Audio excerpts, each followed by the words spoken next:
Let me also welcome you this morning. My name is Andy Morgan, one of the pastors here at Faith Church, and we are so glad that you are worshiping with us today in person, online.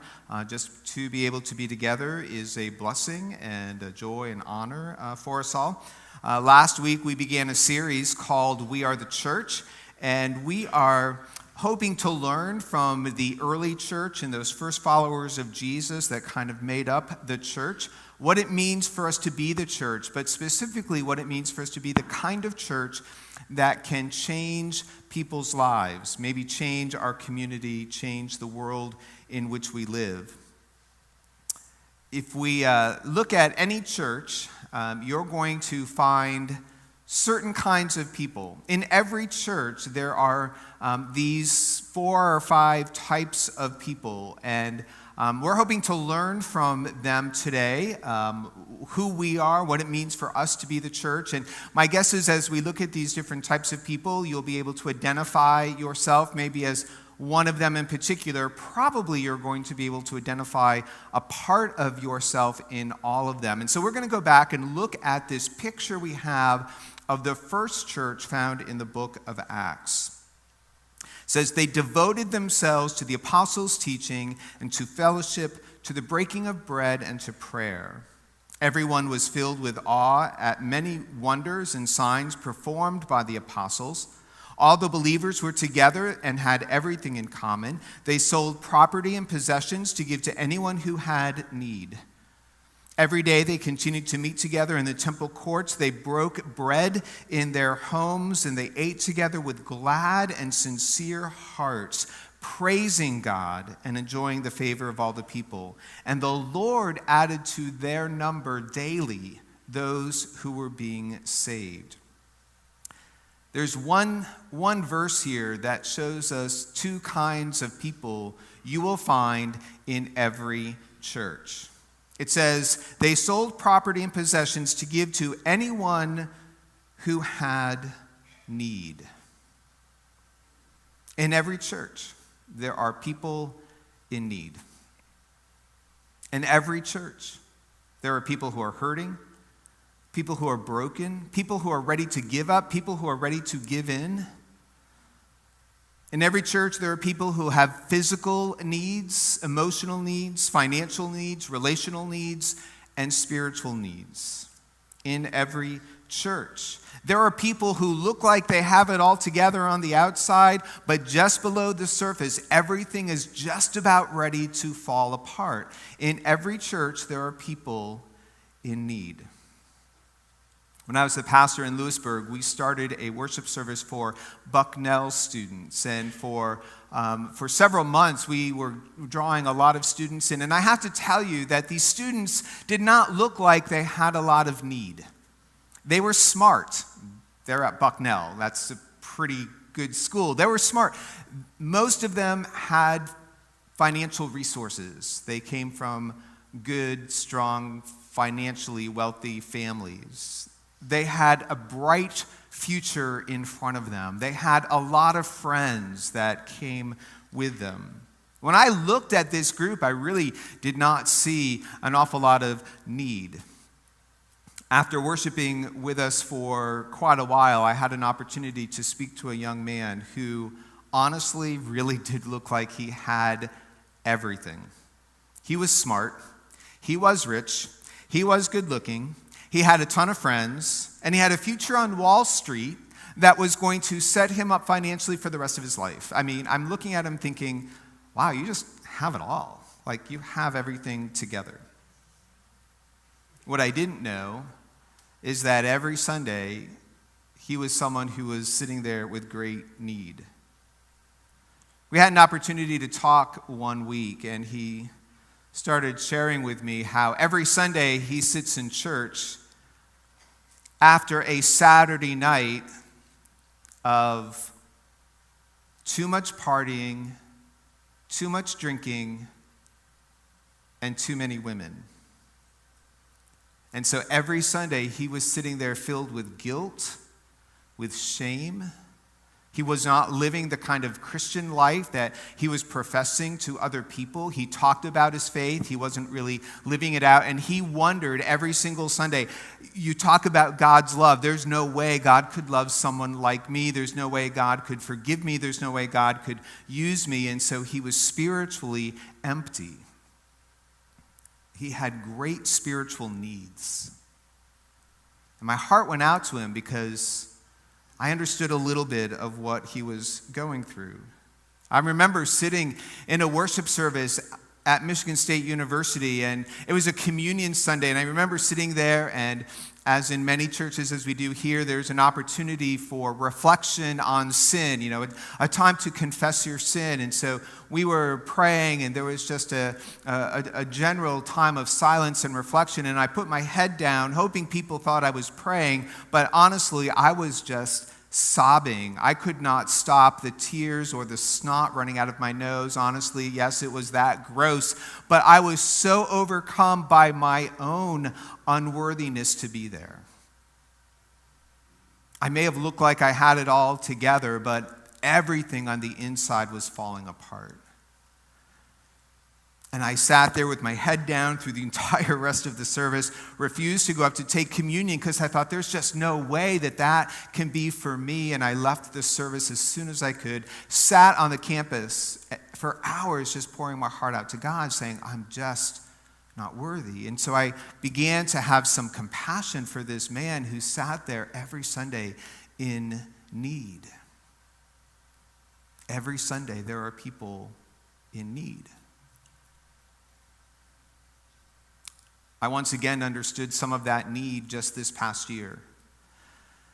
As many of you know, my father was diagnosed, we knew it was there, but he was diagnosed with dementia on January 3rd, and then on January 4th, he was diagnosed with cancer.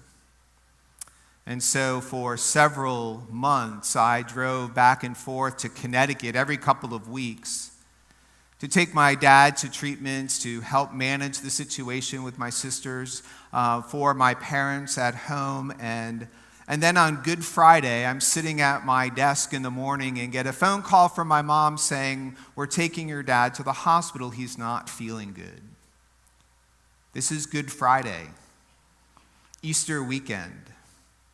My mom doesn't drive. My dad has dementia. There's no one to take care of them. I'm on the phone with my mom. I walk down the hall. I look at Pastor David and I said, I have to go. And he said, okay. And I drove to Connecticut, and my dad was in the hospital and he had an infection. He went into a full-blown delirium. I was back on Easter Sunday. And while I was preaching about the hope and the power of the resurrection, I was honestly sitting there thinking, what is going to happen to my dad, to my mom, to our family? What was our future going to be? What was my future going to be? As many of you know, my dad died on June 1st, and while we were very thankful that his battle was over, the first 6 or 7 months of this year, I was one of the people who sat here in need of rest, in need of strength, in need of hope, in need of healing, in need of peace. I was one of the people sitting here in need of Jesus. Maybe you're feeling something similar today. Maybe on the outside you look fine, and if someone looked at you, they would think, man, you have it all together. But on the inside, you're just about ready to fall apart. Or maybe you're filled with guilt for the things that you've done or the things that you haven't done. Maybe there is a broken relationship, a marriage that is failing, financial ruin that is just around the corner. Maybe you're battling addictions, depression, and anxiety that no one knows about.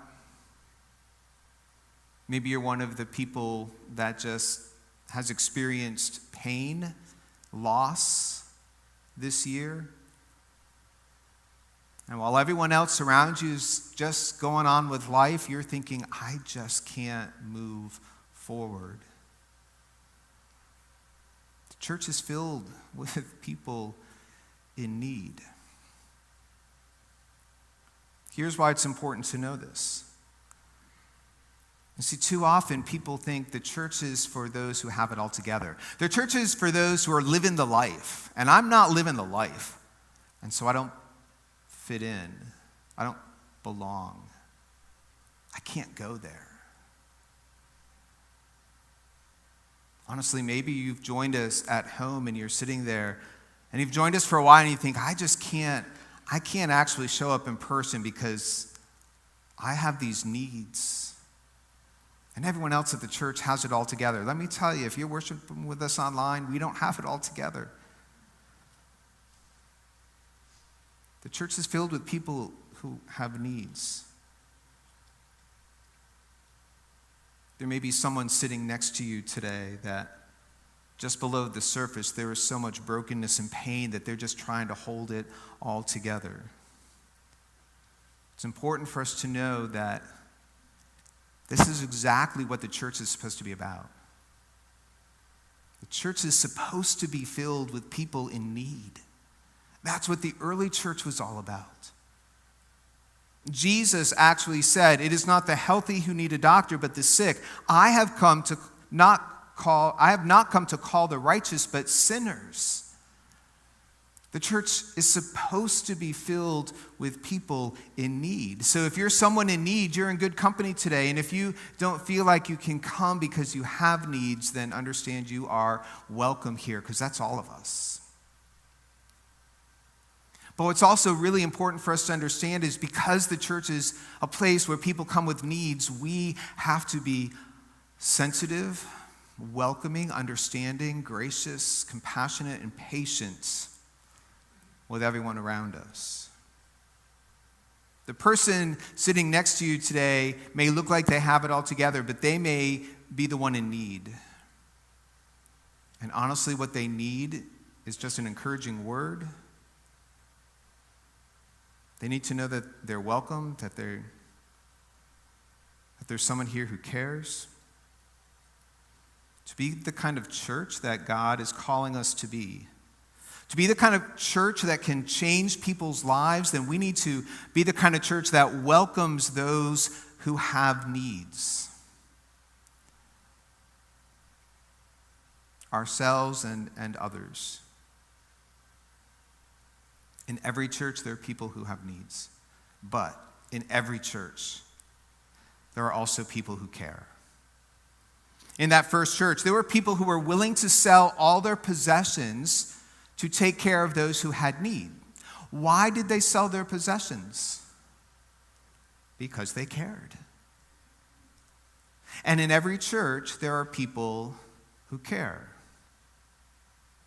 The person who cares, if you're someone in need, the person who cares could be sitting next to you, in front of you, behind you, could be sitting on the other side of the aisle. But I guarantee you there are people here who care and who can help. A few weeks ago, there was a person in need in our congregation. Their child had just been diagnosed with a difficult disease, and this mom was really struggling.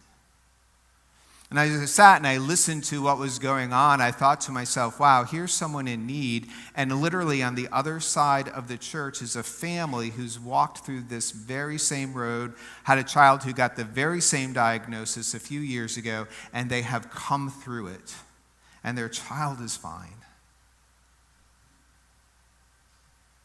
In every church, there's someone in need, and in every church, there's someone who cares. And when I was able to hook these two moms together, it changed everything.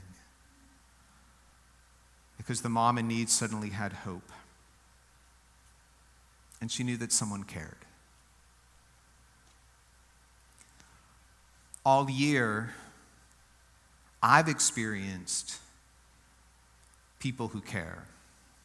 As people started finding out about my parents and the situation that I was going through, there are all kinds of people who cared in a variety of ways. I know countless number of people were praying for me, for my family. I received literally hundreds of cards of encouragement. I received gift cards to help pay for the gas to drive to Connecticut. I received food and meals for when I was home. Most of all, there were people here who picked up the work when I wasn't around. Pastor David took on a lot more preaching. The church staff took on more responsibility so that I could be away and not even think about the church. See, in every church, there are people in need, but in every church, there are people who care. Now, the people who care need to know that there's someone in need, which means that in every church, there has to be some sense of vulnerability, some sense of risk that we're willing to take. And that's not easy to let people know that there's a need. It's not easy to let people know that we're hurting or broken. It is my hope and my prayer that when we come in with a need, we begin to understand, look, I've just got to trust that there are people who care around me. And so as I make friends, as I join a small group, as I get to know people, I'm going to be able to share some of my needs and know that there are people right here who will care for me and who will care about me. Now, those who care may not be able to solve your problem, but at least you will know that you're not alone on the journey. And maybe the most important thing the person who cares can do for you is to carry you to Jesus. There's another time in the early church when they were gathered together, and this time they were gathered literally around Jesus. This picture of the church predates the book of Acts. This is from when Jesus walked among the disciples and he was teaching the crowds gathered in a home. This is from the Gospel of Mark chapter 2. It says they gathered, the crowds, the followers of Jesus, the disciples, they gathered in such large numbers that there was no room left, not even outside the door. And he preached the word to them. Some men came bringing to Jesus a paralyzed man carried by 4 of them. Since they could not get him to Jesus because of the crowd, they made an opening in the roof above Jesus by digging through it. And then they lowered the mat the man was lying on.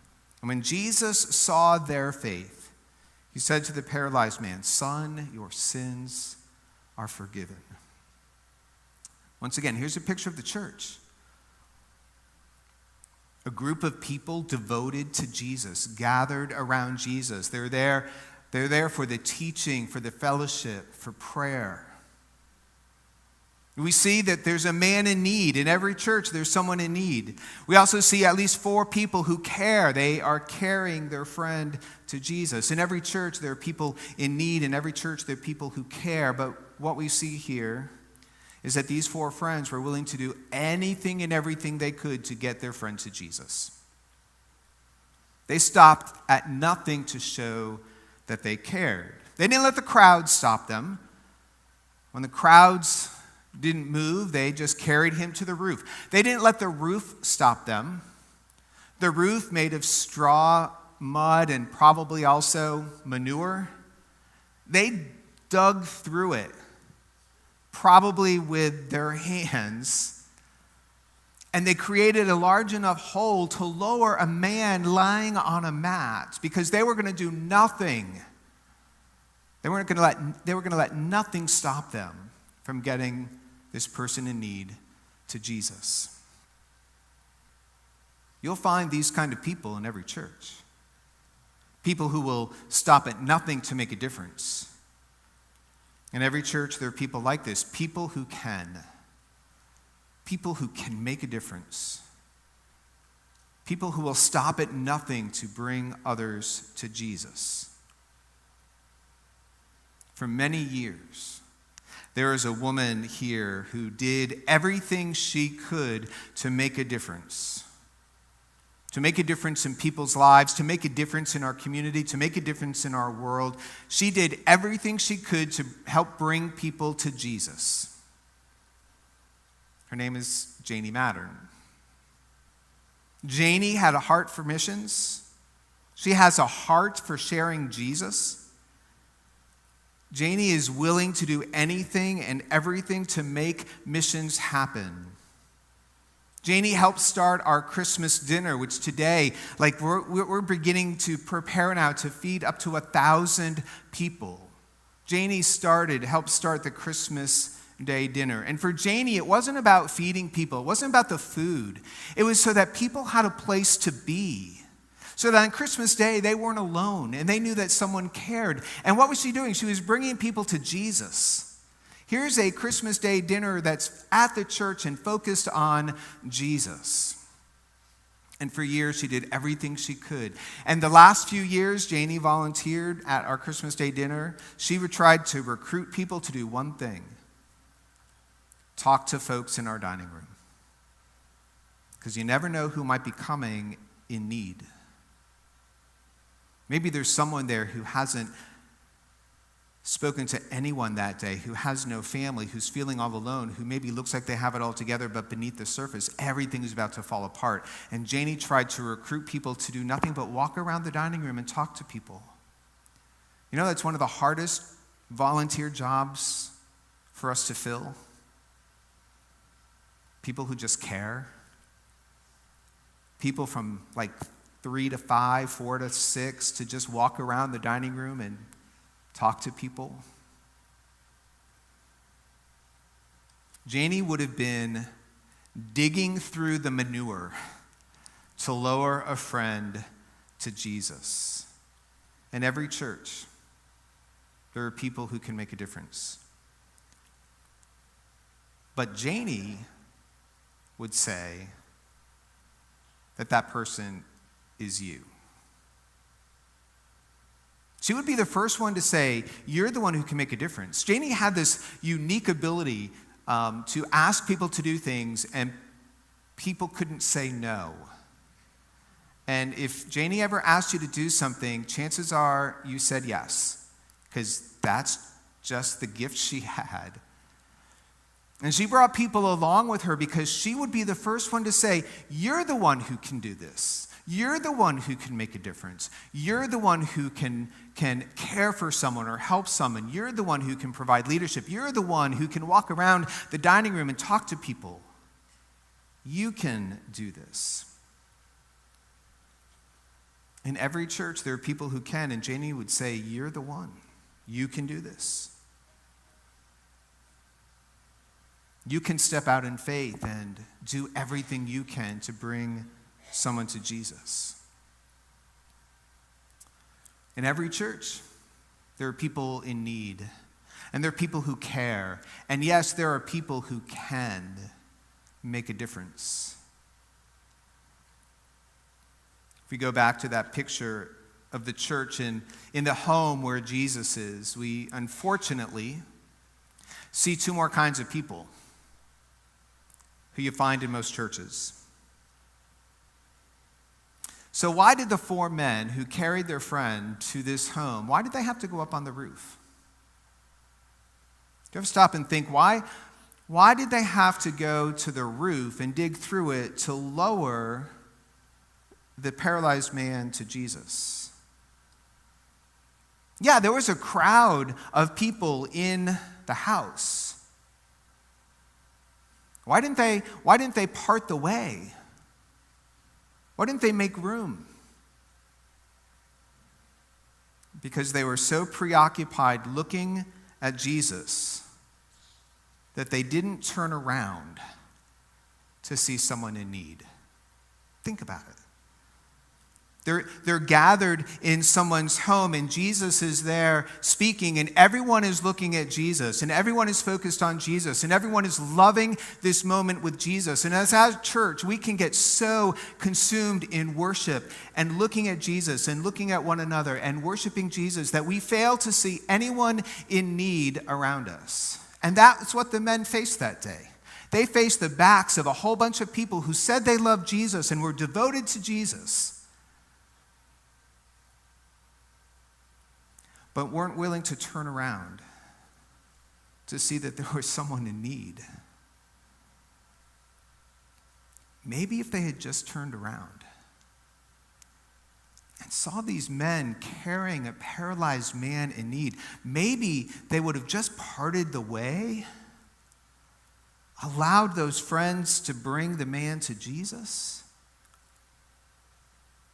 maybe then Jesus would have looked at the church, not just the 4 friends on the roof, but he would have looked at the church and said, I see your faith. Faith isn't just turning to Jesus and looking at Jesus and being devoted to Jesus. Faith is also seeing the people in need and caring about them and being willing to do something to make a difference and to do something to bring people to Jesus. See, the church doesn't exist for ourselves. It exists for the world. We can't become so preoccupied in our relationship with God and our relationship with each other that we fail to understand that we are supposed to have a relationship with the world. A relationship where we care for those in need, where we bless those around us, and where we share the gospel of Jesus Christ, the good news of Jesus with people. Next week, Pastor David's going to talk about the relationships that are all part of a church. A relationship with God, which, yes, is important. A relationship with one another where we see each other's needs and care for one another, but also a relationship with the world where, honestly, a relationship with the world means that we just are willing to turn around and see the needs of those around us and the needs of the world around us, because Jesus came for the world as well. In every church, there are people who are so preoccupied with their own faith that we just don't turn around and see the needs of those around us. We need to make sure that we don't become so preoccupied that we fail to see the needs of others. If we read on a few more verses in Mark chapter 2 with this story of Jesus healing the paralyzed man, we'll find another group of people that truly, unfortunately, you find in every church. Mark chapter 2, verse 6 and 7 says, "Now some teachers of the law were sitting there thinking to themselves, 'Why does this fellow talk like that? He's blaspheming.'" They're talking about Jesus. "Who can forgive sins but God alone?" Yes, unfortunately, in every church, there are people who are critical. In every church, there are people who don't like new ways of doing things. They don't like new songs. They don't like new people in charge. They don't like new carpet. In my past 2 churches, I have had to deal with many of these people.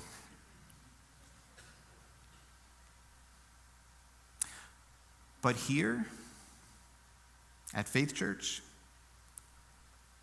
and I am speaking with complete honesty and authenticity, we haven't had to deal with it. I know not everybody likes everything. I get it. I know we all have our own likes and dislikes in worship, how things are done, what matters, what doesn't matter. But none of that has risen to the level of being an obstacle in the life of Faith Church. For 15 years, there is a grace that we share with one another. There is a cooperative and patient spirit that we share with one another. Together, we look for ways that God is moving in new ways, and we try to celebrate and nurture that instead of saying, well, we don't really like that. Because of this amazing spirit,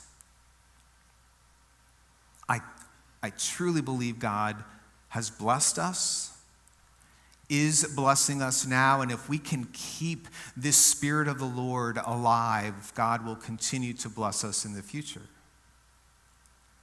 Because it's that Spirit that helps us identify those in need, allows us to reach out and care for them, allows us to do anything to bring them closer to Jesus. And even when we go outside the bounds of what we're used to, no one's dug through the roof yet, but we've done an awful lot of building changes, and we do it to try to bring people to Jesus. If we can keep it going, then I guarantee that daily the Lord will add to our number those who are being saved. That's the kind of church we need to be. It's the kind of church we are. I celebrate that. I hope you can celebrate that. I think the leadership and staff of the church, we celebrate that. It's who we are. It's just who we need to continue to be. I believe that we are a church full of people in need. And we're supposed to be. I also believe we're a church full of people who care about one another. And if we know there's a need, we'll do what we can to meet the need. I believe the church is filled with people right here who've learned from Janie Mattern what it means to make a difference. She has trained our leadership well. And I guarantee you, if she was here, she would say, you can make a difference. You can dig through the roof, even if you don't think you can or want to. You can do it. You can do more than you ever thought possible to bring someone to Jesus. And I pray we never become a church so preoccupied just with our devotion to Jesus, our worship, our study, our prayer, that we never become so preoccupied that we fail to turn around and see the needs of a world, because the church does not exist for us, it exists for the needs of the world. And I pray that critical spirit that so often grabs hold of churches, I pray that that spirit never finds a foothold. We are the church. I believe this is the kind of church we are. I believe that we are the kind of church that can make a difference. And I believe that if we can begin to continue to see the needs and reach out and care for those around us, do all that we can to bring people to Jesus, that we will make a significant impact in the lives of others. It's the church that we are. We're the kind of church that can bring people to Jesus. We are the church. We are people in need. We are people who care. And we are people who can make a difference, who can bring people to Jesus, who can make an impact in our community. We are the church. I know you're used to this in another way, but I think I can do this here. We are the church, right? We are. Now, that's not the kind of church that's going to make a difference. So, let's try this again. We are. We are. We are. Amen.